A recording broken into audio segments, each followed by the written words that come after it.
This is probably the most important video out of all the videos of the SAT Grammar Tactics series because it exposes the big mistake that a lot of students make when they're working through the grammar questions. And that mistake is focusing on the way the sentence or the word or the phrase sounds to an ear, or to at least our inner ear, like our inner sense of grammar, right? As English speakers, we have an innate sense of language.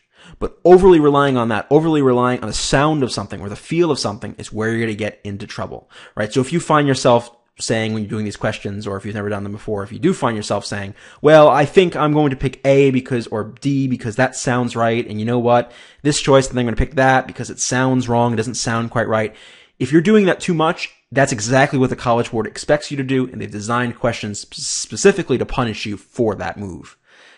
So what is the corrective here? Well, the corrective here is don't trust your ear. Now, it doesn't mean I'm not saying don't use your ear, don't use your intuition at all, because your intuition, your ability to speak English as a native speaker, or at least someone who can speak the language, is going to be important to answer these questions. But to simply rely on it 100% unquestioningly is what you don't want to do.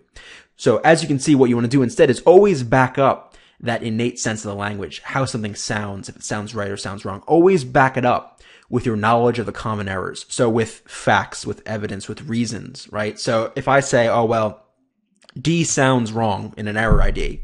So because D sounds wrong, I'm going to pick it. Well, I want to be able to back that up. I want to say it sounds wrong, and it sounds wrong because it's a idiom error or something like that. Or it's a fragment or verb form error or whatever the case may be. I always want to back it up with knowledge, and this will help prevent us from making the mistake that the College Board expects us to mistake, and that is relying on our ear. And I'm going to show a bunch of examples of this in the questions, but just keep this in mind.